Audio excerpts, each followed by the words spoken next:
देश के अंदर गरीब कल्याण पैकेज की घोषणा की। गरीब कल्याणकारी पैकेज का परिणाम ये रहा कि हम लोगों को प्रदेश के अंदर श्रमिकों के लिए, किसानों के लिए, मजदूरों के लिए, महिलाओं के लिए, युवाओं के लिए और समाज के अलग अलग तबके के लोगों के लिए गरीब कल्याणकारी योजनाओं को लागू करने, उन्हें मुफ्त में खाद्यान्न उपलब्ध कराने, उन्हें शासन की विभिन्न योजनाओं से लाभान्वित कराने का अवसर मिला। हम लोगों ने स्वयं अब तक प्रदेश के अंदर जो हमारे निर्माण श्रमिक हैं, पटरी व्यवसायी हैं, विश्वकर्मा श्रम सम्मान से आच्छादित होने वाले कारीगर हैं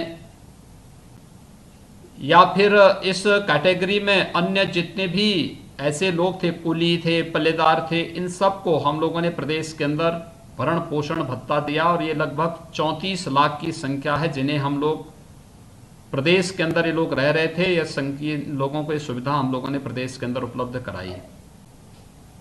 वृद्धावस्था पेंशन, विधवा महिला पेंशन, दिव्यांगजन पेंशन और कुष्ठावस्था पेंशन के लगभग 87 लाख, यानी यह संख्या 86,71,000 है।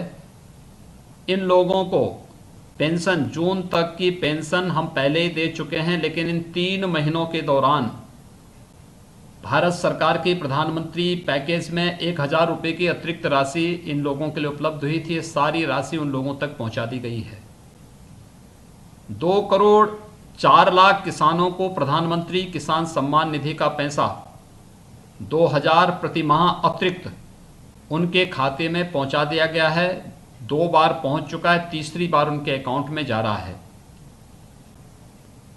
3 करोड़ 56 लाख वे महिलाएं जिनका जनधन, बहुत गरीबी की रेखा के नीचे जीवन यापन करती हैं और उनके पास जनधन अकाउंट है, तो उन्हें 500 रुपये उनके अकाउंट में प्रतिमाह देने की व्यवस्था, ये कार्य भी अब तक संपन्न किया जा चुका है। ये तीसरी बार उनके अकाउंट में पैसा जा चुका है और ये सफलतापूर्वक ये कार्य संपन्न हो रहा है। 1 करोड़ 54 लाख से अधिक उज्ज्वला योजना में जो गरीब परिवार थे, जिनके पास अपना रसोई गैस का सिलेंडर, जिन्हें मुफ्त में उपलब्ध कराया गया था, उन्हें रसोई गैस के सिलेंडर उपलब्ध करवाए गए। 18 करोड़ लोगों को 5वीं बार हम लोगों ने सफलतापूर्वक खाद्यान्न वितरित किया है और 20 से हम 6ठी बार उन्हें खाद्यान्न वितरित करने जा रहे हैं, निःशुल्क वितरित करने जा रहे हैं। ये कार्य जहां गरीब कल्याणकारी पैकेज के अंतर्गत हमने प्रदेश के अंदर संपन्न किए। मनरेगा के मजदूर थे, 88 लाख मजदूरों को प्रदेश के अंदर हम लोगों ने उनके बकाये के साथ साथ अन्य जो उनको मजदूरी का बढ़ोतरी करके 180 रुपये से बढ़ा करके 202 रुपये करने और रिकॉर्ड मात्रा में उन्हें काम देने की कार्रवाई प्रदेश के अंदर प्रारंभ की। प्रदेश के अंदर हम लोगों ने इंडस्ट्रीज से जुड़े हुए सूक्ष्म, लघु, मध्यम उद्यम और बड़े उद्योगों में जो लेबर प्रदेश के अंदर काम करते थे, उद्योग लॉकडाउन के दौरान बंद रहे, लेकिन हम लोगों ने उद्योगों के साथ बैठक करके उन लोगों का मानदेय उद्योग से दिलवाया। 1800 करोड़ रुपए का भुगतान इस रूप में मजदूरों को उद्योगों के माध्यम से करवाया गया। लेकिन साथ ही साथ लॉकडाउन के तीसरे चरण के प्रारंभ होने के साथ ही आदरणीय प्रधानमंत्री जी ने 20 लाख करोड़ रुपए का एक भारी भरकम पैकेज भी घोषित किया और इस भारी भरकम पैकेज में 3 लाख करोड़ रुपए का पैकेज केवल सूक्ष्म, लघु, मध्यम उद्यम के क्षेत्र में ही कार्य करने वाले लोगों की दृष्टि से था, स्ट्रीट वेंडर के लिए है और भी अन्य तमाम प्रकार की योजनाओं का लाभ उसमें किसानों के लिए है।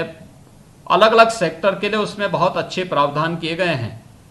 और जिस दिन पीएम पैकेज घोषित हुआ, भारत सरकार ने पीएम पैकेज घोषित किया, उसके अगले दिन ही हम लोगों ने 57,000 से अधिक प्रदेश के अंदर अपने उद्यमियों को बैंक से कोलेटरल लोन उपलब्ध कराने में सहायता, हमें तुरंत मदद मिली। यानी एक साथ हमारे यहाँ सहायता भी चल रही है, कल्याणकारी कार्यक्रम भी चल रहे हैं, लेकिन साथ साथ भविष्य की कार्य योजनाओं को लेकर के भी हम लोगों ने तेजी के साथ अपना कार्यक्रम आगे बढ़ाया है और ये निरंतर आगे बढ़ता जा रहा है। आज हम लोग इन्हीं सब कार्यक्रमों को लेकर के चल रहे हैं और आज मुझे बताते हुए प्रसन्नता है कि प्रदेश में अब तक 35 लाख से अधिक प्रवासी कामगार और श्रमिक उत्तर प्रदेश में वापस आया है, जिनका हम लोगों ने अब तक स्किल मैपिंग की कार्रवाई संपन्न कर दी है। उत्तर प्रदेश में सबसे बड़ी मात्रा में, बड़ी संख्या में प्रवासी कामगार और श्रमिक आया, लेकिन जिस व्यवस्थित तरीके से हम उनको लेके आए, मैं आभारी हूं भारत सरकार का, जिन्होंने हमें ट्रेन की सुविधा उपलब्ध करवाई। अन्य दूर दराज के क्षेत्रों से, राज्यों से उन्हें भारत यहाँ अपने उत्तर प्रदेश में लाने में, और हम लोग आज सुबह तक 1657 ट्रेन हमें उपलब्ध हुई हैं भारत सरकार में, जिसके माध्यम से हम प्रदेश के अंदर कामगार और श्रमिकों को प्रदेश के अंदर वापस लाए हैं। लेकिन साथ साथ हम लोगों ने प्रदेश में भी जो लोग कामगार और श्रमिक अन्य राज्यों में जाना चाहते थे, प्रदेश में काम कर रहे थे, उन्हें भी कुशलतापूर्वक प्रदेश से भेजने की कार्रवाई यहाँ से हमने संपन्न करवाई। उत्तर प्रदेश परिवहन निगम की हमारी 12,000 से अधिक बसेज और साथ साथ हर जनपद में 200 बसेज हम लोगों ने प्राइवेट जिलाधिकारी के डिस्पोजल पे अतिरिक्त अलग से उपलब्ध करवाई थी, जिनका उपयोग वे लोग वहां पर स्थानीय स्तर पर कर सकते थे। और इस कार्रवाई को हम लोगों ने सफलतापूर्वक आगे बढ़ाया।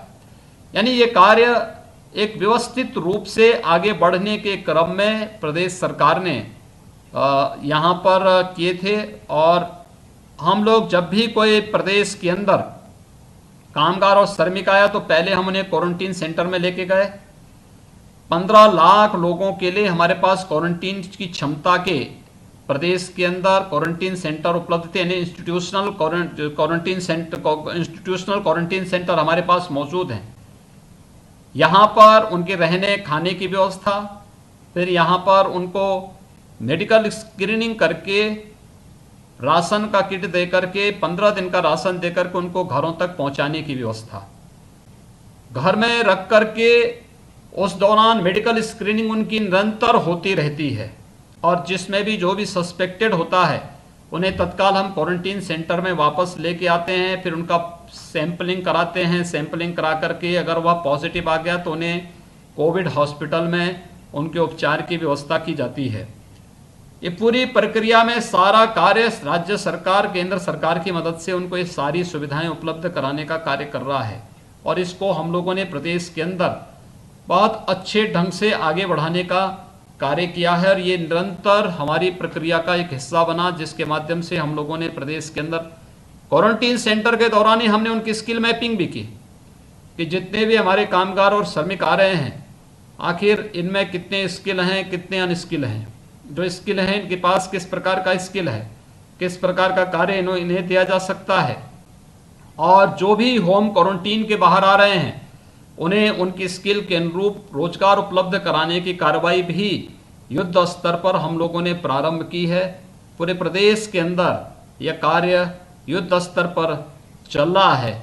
और आज मुझे बताते हुए प्रसन्नता है कि हमारी सरकार ने, हमारी कैबिनेट ने आज प्रदेश में जो हम लोगों ने घोषणा की थी, कामगार एवं श्रमिक सेवायोजन और रोजगार आयोग का गठन, आज हम लोगों ने कैबिनेट से भी उसको अपनी मंजूरी दे दी है। इसके साथ ही प्रदेश के अंदर पहली बार सामाजिक और आर्थिक सुरक्षा की गारंटी देने वाला एक आयोग आज से फंक्शनल हो चुका है। और इसके फंक्शनल होने के साथ ही बड़े पैमाने पर रोजगार सेवायोजन और उन्हें स्वतः रोजगार को उपलब्ध कराने की कार्रवाई के साथ हम यहाँ के निवासी या प्रवासी कामगार और श्रमिकों को सेवायोजन और रोजगार के साथ या स्वतः रोजगार के साथ जोड़ने के एक बड़े अभियान को अपने हाथ में लेने जा रहे हैं। कोरोना के खिलाफ देश की लड़ाई, मुझे लगता है कि अभी और आगे बढ़कर के सभी लोगों को उसमें सहयोग दिए जाने की आवश्यकता है।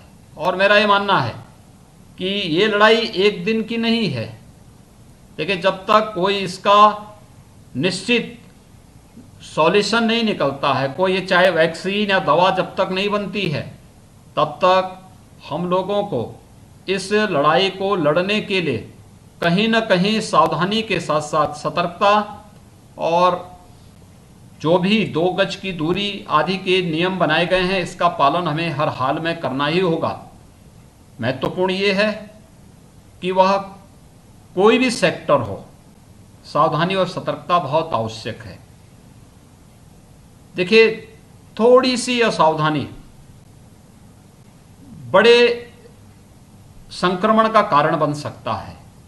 देखिए, अब तक जितने भी वायरस आए उनके खिलाफ कम और बड़ी लड़ाई लड़ी जाती रही है, और कम और बड़ी लड़ाई लड़ने में चाहे वह डेंगू रहा हो, कालाजार हो, इंसेफ्लाइटिस हो, स्वाइन फ्लू हो, इतना संक्रमण नहीं था उनमें।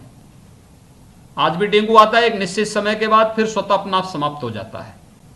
सावधानी जरूर बरतनी पड़ती है, लेकिन यहां पे जो कोरोना वायरस है, इसका जो संक्रमण है, यह संक्रमण इस हद तक का संक्रमण है कि संक्रमण के कारण व्यापक पैमाने पर जो संक्रमण फैल रहा है, यद्यपि अगर आप डेथ रेट देखेंगे तो डेंगू से कम कोरोना का है, लेकिन उस सब के बावजूद चूंकि ये संक्रामक है और इसके कारण हो, उसके बाद जो सावधानी है, जिन लोगों को इसमें सावधानी बरतनी चाहिए, बुजुर्ग हैं, कई बीमारियों से ग्रसित लोग हैं, गर्भवती महिलाएं हैं, कमजोर लोग हैं, 10 वर्ष से कम के बच्चे हैं, इन सब के लिए खतरनाक हो सकता है।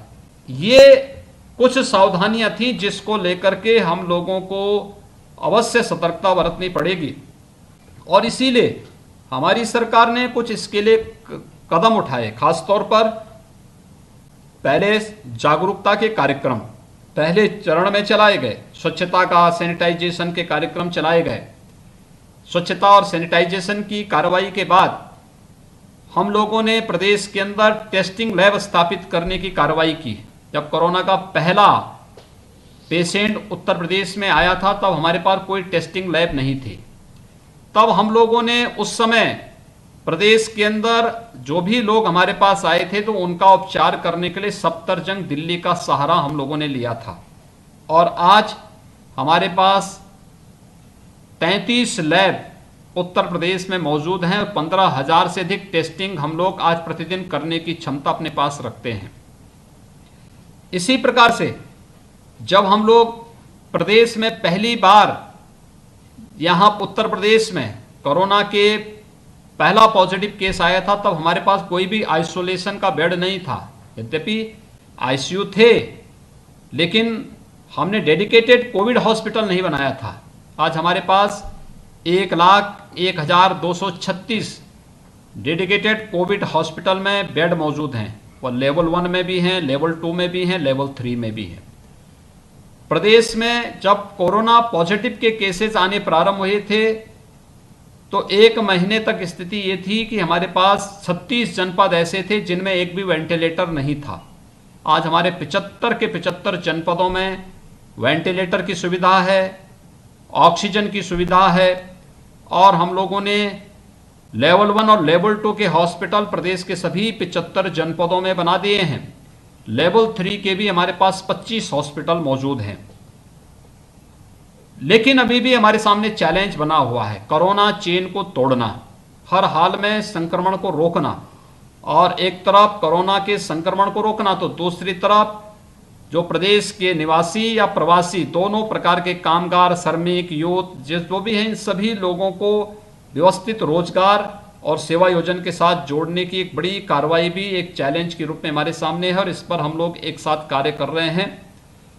स्वाभाविक रूप से जब रोजगार और सेवा योजन की मैं बात करता हूं, तो जो सबसे बड़ा पैकेज इस समय पीएम पैकेज में मिला है, वह सूक्ष्म लघु मध्यम उद्यम के क्षेत्र में कार्य करने वाले उद्यमियों की सहायता के लिए मिला है, और इसमें अपार संभावनाएं, कम पूंजी में ज्यादा रोजगार, कम पूंजी में सुरक्षित रोजगार, और अधिक से अधिक लोगों को समायोजन करने की संभावना, ये सारी चीजें हैं। और हमें तो इस पूरी लड़ाई में देखने को मिला कि एमएसएमई सेक्टर ने हम लोगों को बहुत पॉजिटिव रिस्पांस भी दिया, कि वह हर एक स्तर पर लोगों को, नौजवानों को अपने यहाँ समायोजन करने, रोजगार देने और उसके माध्यम से फिर उनको भविष्य के प्रति एक सुनहरा मंच उपलब्ध कराने के लिए एमएसएमई सेक्टर ने बहुत सकारात्मक सहयोग हमें उपलब्ध कराया।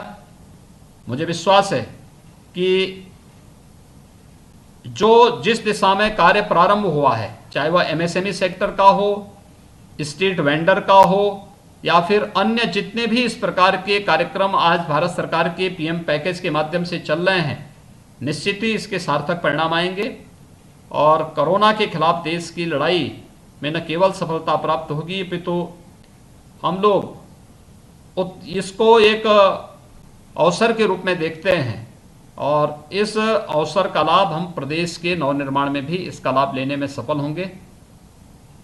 मैं धन्यवाद दूंगा अमर उजाला परिवार को, जिन्होंने आज इस वेबिनार के माध्यम से प्रदेश के एमएसएमई सेक्टर से जुड़े हुए हमारे उद्यमी बंधुओं को और साथ ही साथ अमर उजाला परिवार से जुड़े हुए सभी जो महत्वपूर्ण स्तंभक हैं, इन सभी के साथ एक संवाद बनाने का अवसर दिया है।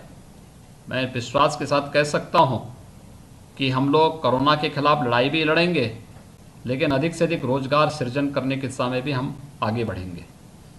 रजनीकांत जी, आपने बहुत बड़ा, बहुत महत्वपूर्ण मुद्दा उठाया है और ये खासतौर पर हैंडीक्राफ्ट के बौद्धिक संपदा अधिकार से जुड़ा हुआ मुद्दा है। स्वाभाविक रूप से अगर अपने प्रोडक्ट को हम ब्रांडिंग करना चाहते हैं और दुनिया के मार्केट में छाना चाहते हैं, तो ये बहुत आवश्यक है। और मुझे प्रसन्नता है कि हम लोगों ने इन्हीं सब बातों को लेकर के वन डिस्ट्रिक्ट वन प्रोडक्ट की अपनी योजना को प्रदेश के अंदर एक तो लागू किया। दूसरा, हम लोगों ने अपने परंपरागत उत्पाद की क्वालिटी को देखने के लिए क्वालिटी काउंसिल ऑफ इंडिया के साथ हमारा बेहतर संवाद है, उनके साथ हमारे एमओयू हैं और लगातार अलग अलग स्थानों पर उनकी सहायता हम लोग लेते हैं, जिससे अधिक से अधिक पैमाने पर, यानी कौन सी आज की डिमांड क्या है, डिमांड और सप्लाई के गैप को हम दूर भी कर सकें और लोगों की समस्याओं का समाधान भी कर सकें। कॉमन फैसिलिटी सेंटर को इसी श्रेणी में आगे बढ़ाने की कार्रवाई हमारे स्तर पर की जा रही है और आपने जो सुझाव दिए हैं वो सचमुच बहुत महत्वपूर्ण हैं और मेरा विश्वास है कि हम लोग प्रदेश के अंदर हैंडीक्राफ्ट के बौद्धिक संपदा अधिकार का जो महत्वपूर्ण मुद्दा है, क्योंकि उत्तर प्रदेश जैसे राज्य, इसकी कीमत को पहचानना मैं मानता हूं ये आवश्यक है, क्योंकि मैं इस बात को मानता हूं कि 1947 में जब ये देश आज़ाद हुआ था तब भारत की प्रति व्यक्ति आय से ज़्यादा उत्तर प्रदेश की प्रति व्यक्ति आय थी। आज 2016 में यह प्रति व्यक्ति आय भारत की जो नेशनल एवरेज था उसका 1/3 आकर के अटक गई थी। पिछले 3 वर्ष के दौरान जो प्रयास किए गए हैं उसका परिणाम है कि आज हम लोग भारत की प्रति व्यक्ति आय के लगभग 60% तक पहुंच चुके हैं और हम आने वाले समय में, ये कोरोना संकट के कारण थोड़े बहुत हमारे सामने चैलेंज हैं, लेकिन मेरा मानना है कि आगामी 5 वर्ष के दौरान उत्तर प्रदेश की जो स्पीड है अगर ये बनी रहेगी तो हम नेशनल एवरेज के बराबर होंगे। एक दूसरा, मेरा ये मानना है कि इसको हम एक गति तो देने में सफल होंगे ही। दूसरा, उत्तर प्रदेश को, जो आदरणीय प्रधानमंत्री जी ने कहा है कि वो लोकल को वोकल और लोकल को ग्लोबल बनाने का कार्य, ये तभी होगा जब हम उसकी बौद्धिक संपदा के अधिकार को उसको दिलाएंगे। बौद्धिक संपदा का अधिकार दिलाने के साथ साथ हमें उसको क्वालिटी पर हमें फोकस करना पड़ेगा, उसकी मैपिंग, उसकी मार्केटिंग, उसकी ब्रांडिंग पर ध्यान देना पड़ेगा और प्रदेश सरकार इसके लिए पूरी प्रतिबद्धता के साथ कार्य कर रही है। आप जैसे सुधीजनों का सहयोग लेकर के और जहां पर भी आवश्यकता पड़ती है वहां पर हम इस कार्यक्रम को और मजबूती के साथ आगे बढ़ाने में हमें सफलता मिलेगी। मैं नोएडा से विनोद कुमार जी को बोल रहा हूँ कि वो अपनी बात कहें। विनोद शर्मा जी इलेक्ट्रॉनिक्स मैन्युफैक्चरर है और KIIT के टूर चेयरमैन है। विनोद शर्मा जी। माननीय मुख्यमंत्री जी नमस्कार। नमस्ते जी। सर, इसमें कोई शक नहीं है कि जो आपकी लीडरशिप एनर्जेटिक और सकारात्मक जो रही है उसने हमें बड़ा हौसला दिया है और सभी उद्यमियों को। और मुझे बड़ी खुशी है कि नोएडा में मैं और मेरे कई साथी आज करीब 50 से 60% अपने लोगों को लेकर 50 से 60% की कैपेसिटी यूटिलाइजेशन कर रहा है। और मुझे पूरी उम्मीद है कि अगर भगवान ने चाहा साथ रहा तो सितंबर तक हम करीब नॉर्मलसी की तरफ आने लगे। सर, मेरा सुझाव है हमारे श्रमिकों को लेकर, और जो मैं इलेक्ट्रॉनिक्स की बात की रवि जी ने, इलेक्ट्रॉनिक्स एक ऐसा क्षेत्र है जैसा आप जानते हैं सर कि जिसमें जीरो ड्यूटी पर हमें प्रतिस्पर्धा करनी पड़ती है चाइना जैसी कंट्रीज। मैंने एक फैक्ट्री चाइना में भी लगाई और मुझे उसका भी अनुभव। जो मेन डिफरेंस है हम दोनों के बीच में, चाइना और हमारे बीच में, मुझे लगता है वो है कि हम अपने श्रमिकों को 8 घंटे की नौकरी देते हैं अपनी फैक्ट्री में। उसके बाद बेचारे जो बाकी 16 घंटे हैं वो नोएडा जैसे ही किसी क्षेत्र में वो अच्छे घर में तो रह नहीं पाते, किसी एक स्लम कहने उसको, किसी जो गांव आज एक स्लम बन चुका है जहाँ बिजली ठीक नहीं है, सूरज ठीक नहीं है, पानी ठीक नहीं है, उसमें वो रहने लगता है और उसको कुछ ना कुछ बीमारी बेचारे को लगी रहती है।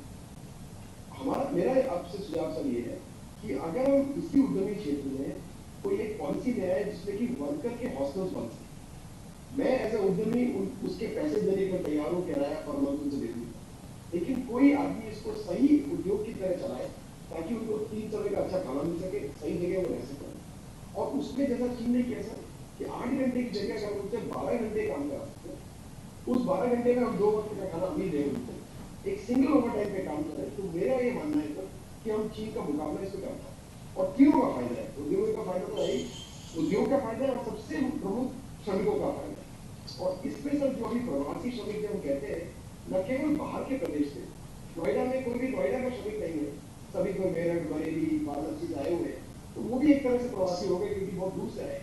तो उसमें अगर हम थोड़ा सा योगदान तो बाहर से आए हुए श्रमिक है, इस दौरान अगर कुछ महीनों के लिए उनका PF, उनका शेयर अगर स्टेट दे दे, तो मुझे लगता है कि ये पलायन जो हो रहा है, बाहर वापस जाने की जरूरत नहीं पड़ेगी, हम ही लोग उनको यहाँ पर खूब सारा काम दे पाए।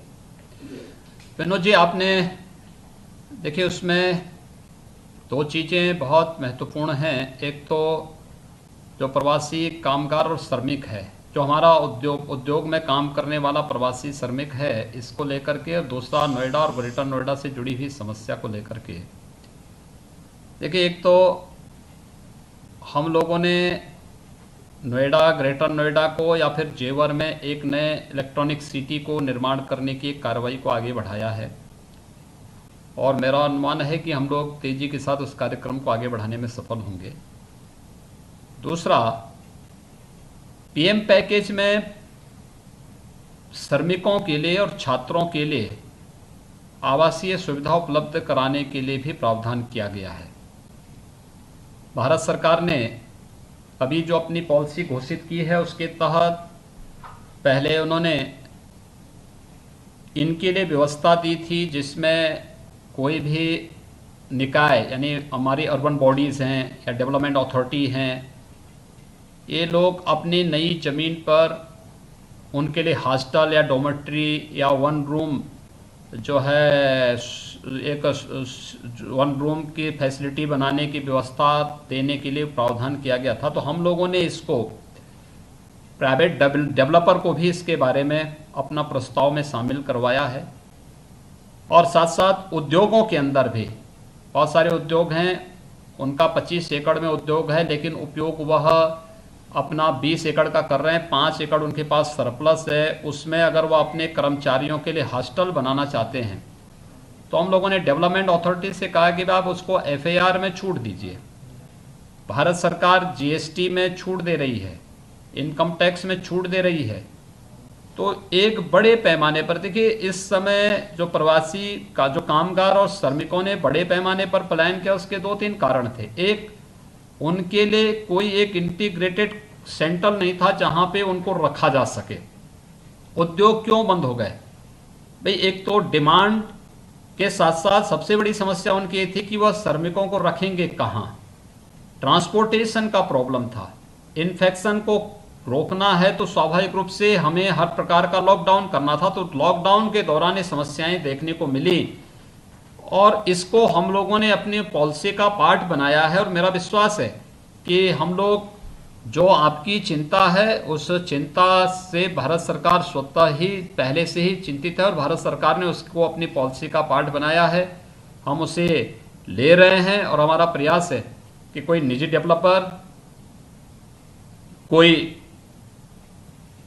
जो अर्बन बॉडी है, कोई डेवलपमेंट अथॉरिटी है या फिर कोई इंडस्ट्रियल अथॉरिटी है, जो कोई भी इसमें रुचि लेना चाहता है उनको इस प्रकार की सुविधा और वहाँ पर जो भी एफआईआर में छूट देने का हो या फिर अन्य जो भी शिथिलता उनकी शर्तों के साथ बनाने की बात हो तो उसको देने को वो सरकार पूरी तरह तैयार है और उसके लिए उस प्रकार की पॉलिसी बना रही है। मेरा अनुमान है कि आने वाले समय में देखिए इससे हमारे दो काम होने जा रहे हैं। एक तो हम हर कामगार और श्रमिक को एक सम्मानजनक जीवन जीने की व्यवस्था कर पाएंगे। दूसरा, सर्दी है, गर्मी है, बरसात है, इसमें जो लोगों को किसी को फ्लाईओवर के नीचे रहने के लिए मजबूर होना पड़ता है, कोई पटरी पे सोने के लिए मजबूर होता है, तो उनके लिए जब एक शेल्टर हो जाएगा तो फिर वह सस्ता हो, उसके रेगुलेशन की व्यवस्था दी जा रही है, बेहतर व्यवस्था बनाई जा रही है। और मेरा मानना है कि सभी लोगों को उसमें आना चाहिए, आगे आकर के इसको बनाना चाहिए।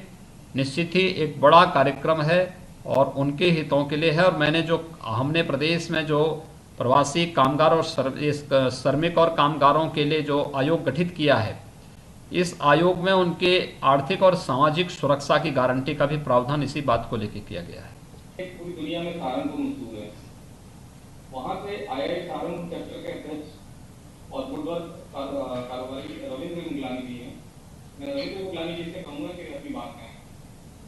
माननीय मुख्यमंत्री जी को मेरा सादर प्रणाम। मेरी आवाज आ रही है? हाँ, आपकी आवाज आ रही है। सर, मैं सहारनपुर से हूँ, इंडियन इंडस्ट्री एसोसिएशन का चैप्टर चेयरमैन हूँ और सहारनपुर में वुडन हैंडीक्राफ्ट बिजनेस से बिलोंग करता हूँ और यहाँ पर एक Saharanpur handicraft development centre company का डायरेक्टर हूँ। आवश्यकता आविष्कार की जननी है, ये सुना था, आज ये देखा हुआ महसूस हो रहा है। और हम जब ये देख रहे हैं कि लखनऊ पहले किसी मंत्री से मिलने के लिए लखनऊ जाना पड़ता था तो 2 दिन ट्रेन में लगते थे आने जाने में और 1 दिन पूरा लगता था, लेकिन आज हम टेक्नोलॉजी के माध्यम से आपसे डायरेक्ट वार्ता कर पा रहे हैं, ये बहुत सौभाग्य की बात है। और सबसे पहले मैं आपका आभारी हूँ कि आपने हमें सीधे वार्ता करने का मौका दिया, बहुत बहुत धन्यवाद आपका। और अमर उजाला टीम को भी मैं धन्यवाद करता हूँ जिन्होंने आज इस प्रोग्राम को ऑर्गेनाइज किया। मैं मेनली आपके 3 मुद्दों पर मैं मुख्य आपका ध्यान आकर्षित करना चाहूँगा। मेरी रिक्वेस्ट है सर, बिजली विभाग के जो बिल जनरेट हुए हैं उसमें आपने 2 अप्रैल को घोषणा की थी कि लॉकडाउन की पीरियड की अवधि में इसका फिक्स चार्जेज नहीं लगेगा, लेकिन मुझे खेद के साथ कहना पड़ रहा है कि उन्होंने वेव ऑफ ना करके डेवलपमेंट 2 महीने के लिए स्थगित कर दिया। जो अब करंट बिल आ रहे हैं उसके अंदर दोबारा से वो बिजली के फिक्स चार्जेज लगाकर भेज रहे हैं।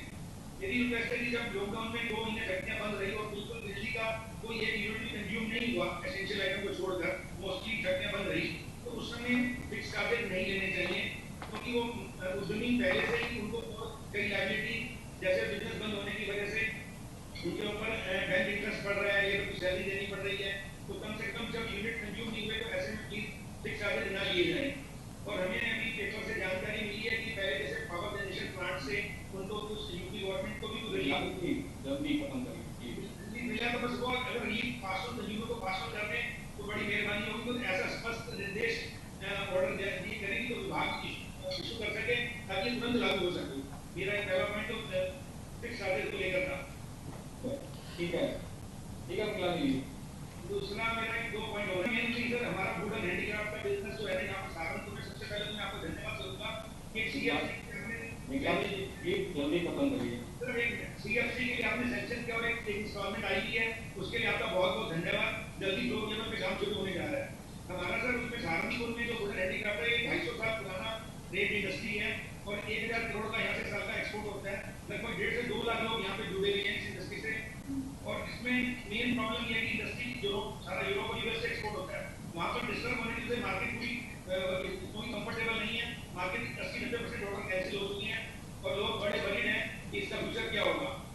मेरी रिक्वेस्ट है कि उसमें थोड़ा सा जो गरीब मजदूर हो गया उनको जीवन निर्वाह भत्ता के तौर पे 3-4 4,000 में महीना अगर आप आने वाले 8 महीने तक अगर सरकार दे देगी तो लोग जुड़े रहेंगे।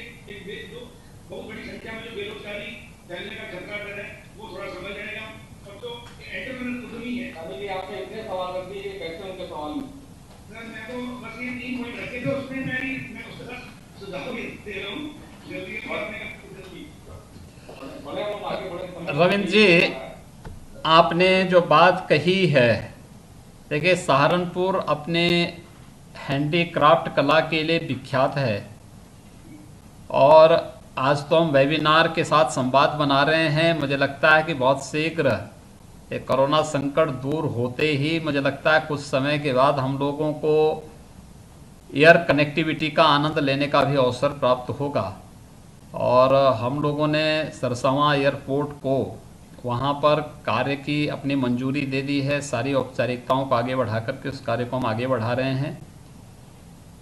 इंडस्ट्री के फिक्स चार्ज को लेकर के हम लोगों ने उसको अभी तो डिफ़र किया है, आगे हम उस पर चर्चा कर रहे हैं और हमारा पूरा प्रयास होगा कि इंडस्ट्रीज को लाभ देने की दिशा में क्या कदम उठाए जा सकते हैं, इस पर अवश्य सरकार विचार करेगी। देखिए बहुत संभावनाएं हैं और उत्तर प्रदेश में तो हम लोगों ने 1 डिस्ट्रिक्ट 1 प्रोडक्ट की दृष्टि से जब हर जनपद की एक एक प्रोडक्ट को हम लोगों ने चयन किया तो सहारनपुर को हमने हैंडीक्राफ्ट के उसमें ही उसका चयन किया था और मुझे प्रसन्नता है कि आप लोग खूब मेहनत कर रहे हैं, आगे बढ़ रहे हैं। सरकार भरपूर सहयोग करने को तैयार है, किसी भी प्रकार की कोई समस्या नहीं आने दी जाएगी। ये थोड़ा अप डाउन होता रहता है, इससे ज़िंदगी नहीं बदला करती है। हमें धैर्य के साथ आगे बढ़ना पड़ेगा, मजबूती के साथ आगे बढ़ना पड़ेगा, नए मार्केट तलाशने पड़ेंगे और एक्सपोर्ट की संभावनाओं को जैसे ही मिलेगा सरकार उसमें भरपूर प्रोत्साहन देने को तैयार है।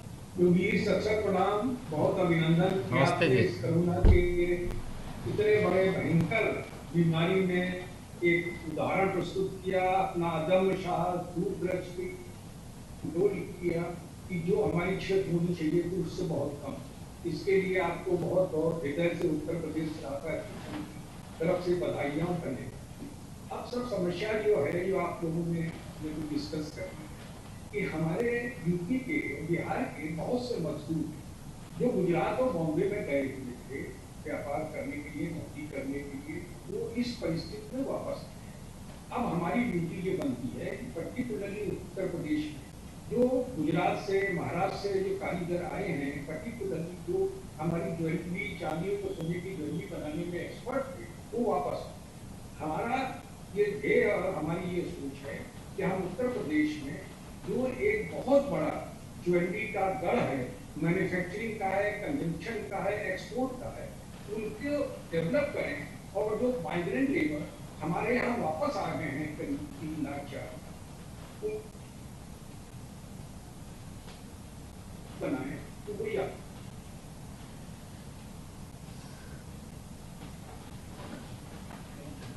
जी माइग्रेंट लेबर वापस आई हैं उत्तर प्रदेश में जी और हमने प्रत्येक जितने भी प्रवासी कामगार और श्रमिक आए हैं इन सब की मैपिंग करके, स्किल मैपिंग करके कौन क्या कार्य कर सकता, कितने स्किल हैं, कितने अनस्किल हैं, स्किल में क्या क्या कैटेगरी उनकी है, इन सब पर भी हम लोगों ने विचार करते हुए उसकी कार्रवाई प्रारंभ कर दी है। इसको लेकर के युद्ध स्तर पर हम कार्य कर रहे हैं। देखिए उसमें कितने ऐसे लोग होंगे जो स्वतः रोजगार में विश्वास कर रहे हैं तो उनको बैंकों के साथ जोड़ रहे हैं। बहुत सारे लोग ऐसे हैं जिन लोगों को कार्य की आवश्यकता है तो उन्हें कहाँ पे वो कार्य कर सकते हैं। कुछ लोग एग्रीकल्चर और उसके एलाइड सेक्टर में काम करने के इच्छुक हैं, उनको वहाँ पर कार्य दिया जा रहा है। कुछ इंडस्ट्री में काम करने के इच्छुक हैं तो वहाँ पे हम लोगों ने इंडियन इंडस्ट्रीज एसोसिएशन के साथ में, फिक्की के साथ में, लघु उद्योग भारती के साथ में और भी अन्य अलग अलग सेक्टर के साथ हमारे एमओयू हुए हैं। वहाँ पर डिमांड हो रही है, वहाँ पर उनको भेजा भी जा रहा है। तो कार्य की भी कमी नहीं है और आज के दिन पर कामगार की भी कमी नहीं है और मेरा विश्वास है कि इन सब के आपसी समन्वय से, संवाद से उत्तर प्रदेश में प्रवासी कामगार और श्रमिक मैं शुरू दिन से इस बात को कह रहा था कि ये हमारे लिए एक उपलब्धि होगी और उत्तर प्रदेश के विकास में इनका बहुत बड़ा योगदान हो सकता है। हम वह कार्य यहाँ पर आसानी से करने जा रहे हैं और वह कार्य हमारा युद्ध स्तर पर चल भी रहा है। मेरठ के स्पोर्ट्स इंडस्ट्री के राकेश महाजन जी हैं। राकेश महाजन जी मीडियम ब्रांड के ओनर हैं। मैं राकेश महाजन से आग्रह करूंगा कि अपनी बात कहें। राकेश महाजन जी।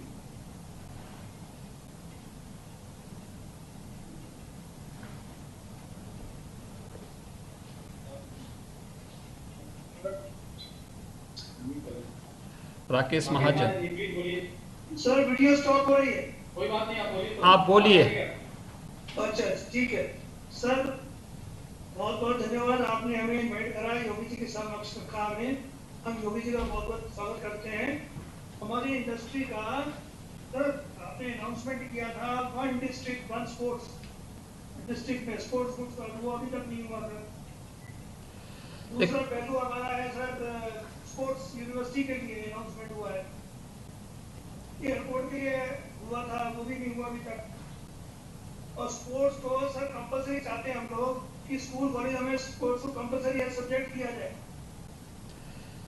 देखिए, हम लोगों ने 1 डिस्ट्रिक्ट 1 प्रोडक्ट का अपना कार्यक्रम प्रदेश में प्रारंभ किया है और राकेश जी 1 डिस्ट्रिक्ट 1 प्रोडक्ट के कारण उत्तर प्रदेश के अंदर उत्तर प्रदेश का एक्सपोर्ट 18-19 में 1,16,000 करोड़ रुपए का हुआ था।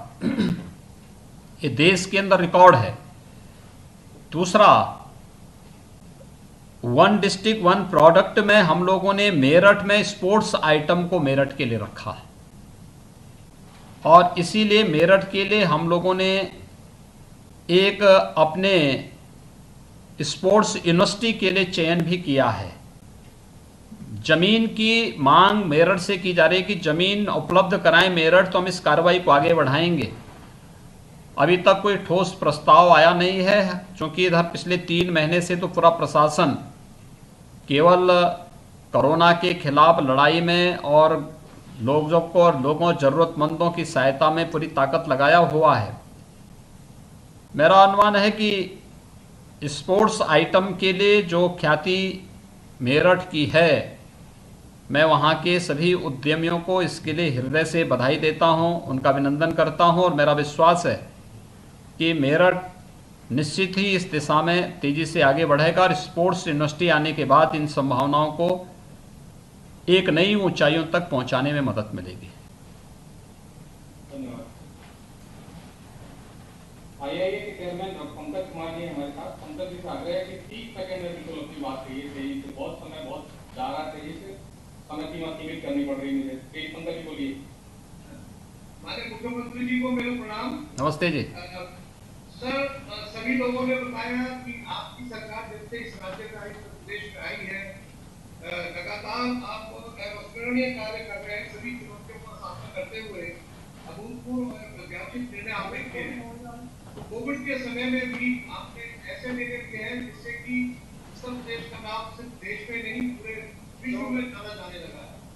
सर, इसके लिए मैं आपका बहुत बहुत धन्यवाद कहता हूँ और आपको बहुत प्रणाम करता हूँ। आपका कुशल नेतृत्व से हम लोग इंडस्ट्री वाले बहुत लाभान्वित हुए हैं। मेरा सिर्फ ये कहना है सर, जैसा आपको बोर्ड ने बताया कि संभावनाएं बहुत है, बाहर से विदेशों से भी कुछ यूनिट्स यहाँ आने के लिए तत्पर है और हम उनकी तरफ आशा से देख रहे हैं कि कब वो आए। शुरुआत हो चुकी है। आगरा के अंदर जो जूते वाली फैक्ट्री आने की जो संभावना बढ़ी है, तो हम ये सोचते हैं कि MSME, micro small and medium enterprises, जो हमारे प्रदेश की एक जानी मानी अब क्षेत्र बन गया है और आपने उसको वो नाम दिलाया है, तो इसमें सिर्फ प्रदेश में एक चीज की हम आवश्यकता समझते हैं, ईज ऑफ डूइंग बिजनेस।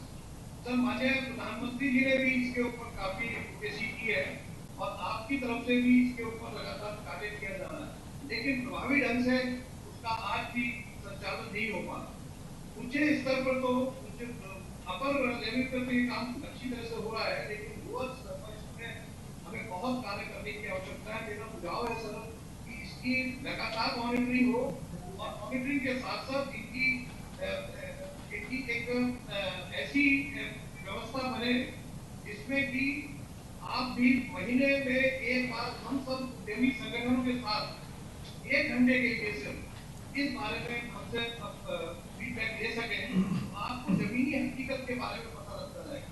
क्योंकि सर जो बाहर से लोग आ रहे हैं उन लोगों को बहुत परेशानियों का सामना करना पड़ता है, और स्थानीय लोग भी जो नया उद्यम बनाना चाहते हैं तो वो उनको एक परेशानी महसूस होती है कि बिजनेस को लेकर।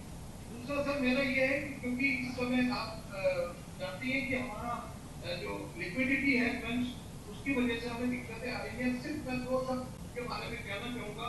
एक तो हमारा पेमेंट जो PSUs में और सरकारी संस्थाओं में अटका हुआ है, लगभग 250 से 300 यूनिट अगर जो उन लोगों को पैसा मिलता है तो उन्हें किसी भी हेल्प की जरूरत नहीं होगी, वो अपने उस पैसे से ही अपनी इंडस्ट्री को चला सकते हैं। और सर तो हमारे फ्री रोड जमीन करने की आपसे हमने जो प्रार्थना करी थी, फ्री रोड को फ्री रोड कर देंगे, हम लोग आगे बढ़े हैं। वो तो उसके अंदर सर एक तो उद्यमियों को जो अननेसेसरी लैंड हमारे पास है, क्योंकि आज पैसे की आवश्यकता है तो वो बेचकर उसका वो फायदा उठा सकता है, सरकार को इसका रेवेन्यू मिल सकता है और नई इंडस्ट्रीज आ सकती है। तो नई इंडस्ट्रीज से सर हमारा रोजगार भी बढ़ सकता है। तो मैं इतने बात आपके साथ रखना चाहूँगा। यदि बात होते हैं आपकी बहुत सारी योजना इतनी सफल है, उसके बारे में जिक्र करना चाहता था, लेकिन राजीव जी ने मुझे बताया हमें बहुत सीमित है, मंत्री जी को आगे मीटिंग में भी जाना है। पंकज कुमार जी, आपने जो बातें रखी हैं, आप इस बात को जानते हैं कि ईज ऑफ डूइंग बिजनेस में उत्तर प्रदेश ने पिछले 3 वर्ष के दौरान एक अच्छी छलांग लगाने का प्रयास किया है, और निवेश मित्र पोर्टल इसी की श्रृंखला में तैयार किया गया आज का निवेश, यानी एक सिंगल विंडो प्लेटफॉर्म है। मुख्यमंत्री कार्यालय स्वयं इसकी मॉनिटरिंग करता है और साप्ताहिक मॉनिटरिंग मैं स्वयं भी इसकी करता हूं। इसमें किसी भी उद्यमी को कहीं कोई समस्या नहीं होनी चाहिए। एक दूसरा, हम लोगों ने अब उद्योग बंधु के स्थान पर इन्वेस्ट यूपी के नाम पर एक नई संस्था को और प्रभावी संस्था का गठन किया है।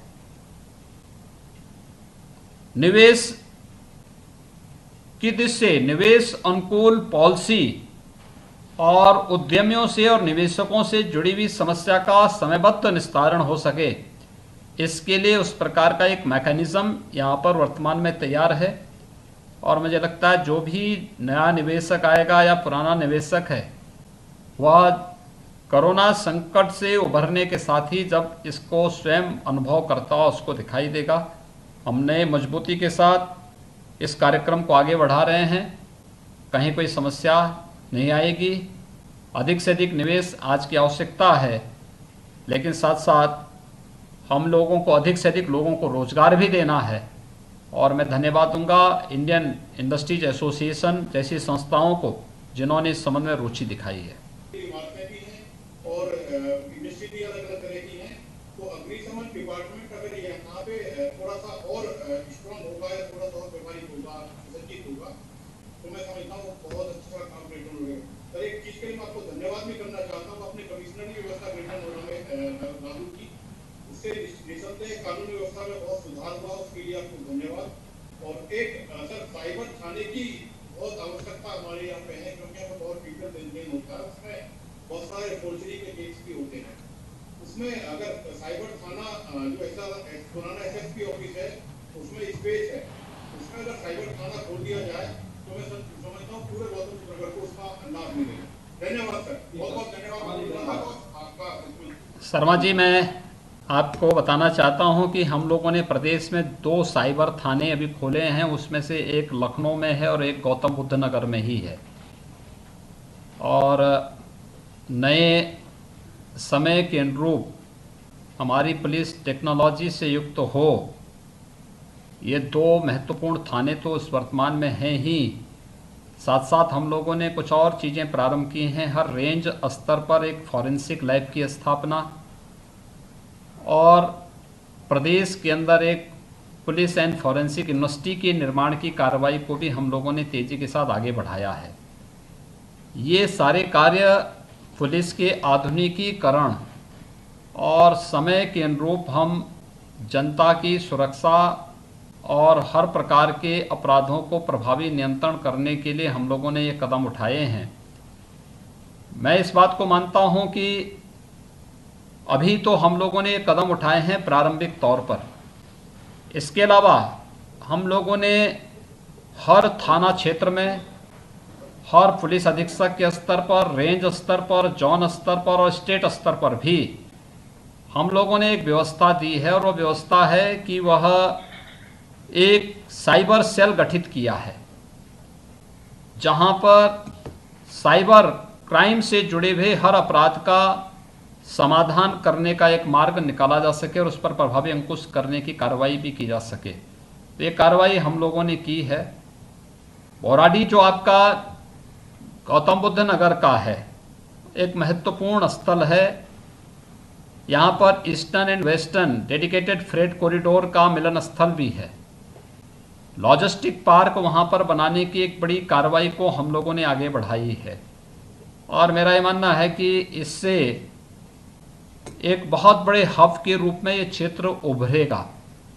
और मैंने जो पहले कहा कि कामगार और श्रमिकों के लिए हम लोग एक बहुत बड़े कार्यक्रम को आगे बढ़ा रहे हैं, खास तौर पर उनके व्यवस्थित सामाजिक और आर्थिक सुरक्षा की दृष्टि से, चाहे वह उनके हॉस्टल का मामला हो, चाहे वह उनके सुरक्षा के लिए बीमा की कवरेज के मामले हों, इन सभी को सरकार बनाने के लिए पूरी प्रतिबद्ध है। और निश्चित ही हम लोग इस कार्यक्रम को संयमबद्ध ढंग से आगे बढ़ा करके उनके हितों को संरक्षण दे करके प्रदेश के उद्योगों को प्रदेश के नवनिर्माण में और देश के नवनिर्माण में उनकी भूमिका को आगे बढ़ा सकेंगे।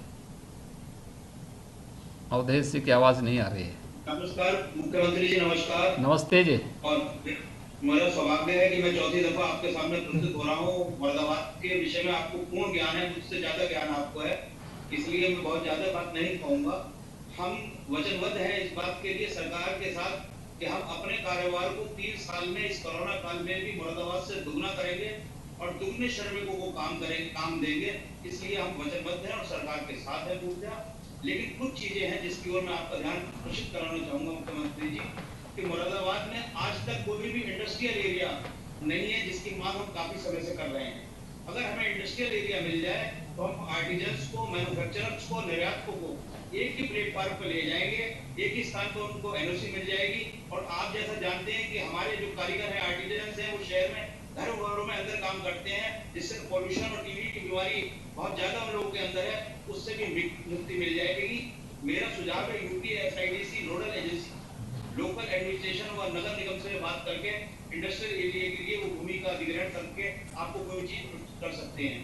या मात्र एक ऐसी जगह है जो कस्टम बाउंड्री है और केवल निर्यात के लिए है, और उसको भी आज तक विकसित नहीं हो पाया है। ना वहाँ पर फायर स्टेशन है, ना वहाँ सड़कें हैं। और मैं ये चाहूंगा कि इस कोरोना काल में विशेष ध्यान चाहूंगा मुख्यमंत्री जी आपका कि वहां पर खोल दिया जाए, उसको ओपन कर दिया जाए, पेनल्टी जो है खत्म कर दी जाए और उनको ओपन करके कहा जाए कि आप अपना निर्माण करिए, बिजली कोई पेनल्टी नहीं लगेगी। 2 साल का टाइम फ्रेमिंग दे दिया जाए कि जिसको प्लाट बेचना है, निर्यातक को प्लाट बेचे, निर्यातक लेके उसको बनाए। और इससे मैं वादा करता हूँ आपसे कि 3 साल के अंदर हम 100% दुगना काम करके और दुगने कर्मचारियों को कार्य देकर दिखाएंगे। हम इसके लिए वचनबद्ध हैं। हम यश और मुरादाबाद हैंडीक्राफ्ट एक्सपोर्ट एसोसिएशन मिलकर अवधेश जी आपको बहुत बहुत धन्यवाद। यूपीएसआईडीसी का पहले से ही औद्योगिक क्षेत्र मुरादाबाद में स्थित है, और इसके अलावा हमारी सरकार ने अभी एक नई पॉलिसी तय की है निजी औद्योगिक पार्क के लिए भी। पहले यह 100 एकड़ और 150 एकड़ का क्षेत्रफल हुआ करता था, अब हम लोगों ने इसकी सीमा को बहुत कम कर दिया है। मुझे लगता है कि मुरादाबाद जैसे शहरों में जिस प्रकार की संभावनाएं हैं, सरकार वहां पे हर प्रकार की सुविधा देने के लिए पूरी प्रतिबद्धता के साथ कार्य करेगी। और मैं धन्यवाद दूंगा कि कोरोना संकट के दौरान भी आप लोगों ने जिस विश्वास के साथ काम किया है, चाहे वह एक्सपोर्ट के लिए, चाहे वह रोजगार देने के लिए, वो अभिनंदनीय है। मैं आप जैसे उन सभी उद्यमियों का जिन्होंने रुचि लेकर के इस संकट काल के दौरान भी पूरे धैर्य के साथ कार्य किया है और विकास में अपनी रुचि दिखाई है, और सचमुच बहुत अभिनंदनीय है। मुख्यमंत्री जी को पूरा नमन करें। महाराज, जैसे कि वैश्विक महामारी के चलते सभी उद्योगों को आघात लगा है, रियल एस्टेट की उससे अछूता नहीं है और बहुत ही घोर मंदी के उसमें मंदी से निकालने के लिए हमारा सिर्फ मांग का सृजन करना सबसे महत्वपूर्ण होगा, बजाय हम और चीजों की आपसे अनुरोध करें, हम मांग के सृजन के हेतु भी सबसे ज्यादा अपनी बात रखेंगे। महाराज, जैसे आपको पता है छोटे मकानों की आवश्यकता उत्तर प्रदेश में सबसे ज्यादा है, परंतु लंबे समय से अफोर्डेबल हाउसिंग की नीति हमारे आवास विभाग से जारी नहीं हो पाई है। उसमें प्रधानमंत्री जो हमको आवास योजना के तहत जो घटक में CLSS मिलता है, जिसको अभी 1 वर्ष के लिए जिसकी समय वृद्धि भी करी गई है, 60 वर्ग मीटर के मकानों की बहुत आवश्यकता है। अगर अफोर्डेबल की नीति जारी हो जाएगी, समस्त शहरों से आपके आशीर्वाद से लोग काम करने के लिए आगे आएंगे, मांग बढ़ेगी और उस मांग से सारी चीजें दूर हो जाएंगी। तो जैसा कि महाराज बरेली से हूँ, जल्दी दूसरी बात कहता हूँ, बरेली में 20 वर्ष से एक फैक्ट्री, रबर फैक्ट्री की फतेहगंज तहसील में बंद पड़ी है, जिसका उपयोग भी औद्योगिक है और वो सरकार की भूमि है, लीज पे केवल रबर फैक्ट्री को दी गई थी। अगर वो फैक्ट्री नहीं चलाते हैं तो सरकार की भूमि 20 वर्ष से वो निष्प्रयोज्य पड़ी हुई है। उसमें अगर आपका औद्योगिक विभाग थोड़ा सा ध्यान देके एक औद्योगिक पार्क बनवा देगा, पूरे बरेली मंडल को उससे बहुत ऊर्जा रोजगार मिलेगी और समस्त लेबर जो स्थानीय है और प्रवासी उसको भी काम मिलेगा। प्रणाम। रमनदीप जी, आवास विभाग ने अफोर्डेबल हाउसिंग की स्कीम को अपनी मंजूरी दे दी है और मैं चाहूँगा कि रियल एस्टेट के कारोबारियों को उस दिशा में आगे आना चाहिए। बहुत अच्छा पैसा हम उसमें दे रहे हैं। दूसरा, अभी जो श्रमिकों के लिए और छात्रों के लिए सस्ते आवास दिलाने के लिए भारत सरकार ने पैकेज घोषित किया है, बहुत अच्छी स्कीम आई है। अगर सभी लोग रियल एस्टेट के सभी कारोबारी उसमें रुचि ले लेंगे तो मुझे लगता है कि दोनों का हित होगा। रियल एस्टेट कारोबार को भी आगे बढ़ाने में मदद मिलेगी, दूसरा उद्यमी और श्रमिकों के साथ साथ छात्रों के लिए भी वह स्कीम है, तो लोग उससे भी लाभान्वित होंगे। सरकार इन योजनाओं को आगे बढ़ाने के लिए पूरी प्रतिबद्धता के साथ कार्य कर रही है। दूसरा, आपने औद्योगिक पार्क की स्थापना की बात कही है। हम लोग न केवल सरकारी क्षेत्र में बल्कि हम लोगों ने तो निजी क्षेत्र में भी औद्योगिक पार्क विकसित करने की अपनी एक नई योजना को अपनी सहमति दी है और बड़े बड़े पार्क के बजाय छोटे छोटे पार्क भी 20 एकड़ में, 25 एकड़ में, 30 एकड़ में लोग बना सकते हैं। सरकार उसमें अपना सहयोग दे रही है और जो भी उद्यमी उस क्षेत्र में आना चाहेगा हम लोग उसका स्वागत करेंगे। धन्यवाद। सोशल साइट पे करीब 1000 के आसपास सवाल आ रहे हैं, जैसे का प्रमुख है कि लॉकडाउन खुलने से संक्रमण बढ़ेगा, उसके नियंत्रण के लिए क्या रणनीति बनाई गई है? सोशल साइट से सवाल है मुख्यमंत्री जी। देखिए बहुत महत्वपूर्ण सवाल है और मैं जो सवाल करने वाले महानुभाव हैं मैं उनको धन्यवाद दूंगा कि उन्होंने बहुत जेन्युइन सवाल किया है। देखिए, संक्रमण को बचाना पड़ेगा, हर एक स्तर पर कोरोना संक्रमण की चेन को तोड़ना पड़ेगा और यह आवश्यक है कि घर के बाहर हम तभी निकलें जब आवश्यक हो, लेकिन घर के बाहर निकलें तो फेस कवर या मास्क जरूर लगाएं। दूसरा, ज़्यादा लोग एक जगह इकट्ठे न हो, मास गैदरिंग से हम लोग बचें। तीसरा, सावधानी और सतर्कता कोरोना का सबसे बड़ा उपचार हो सकता है।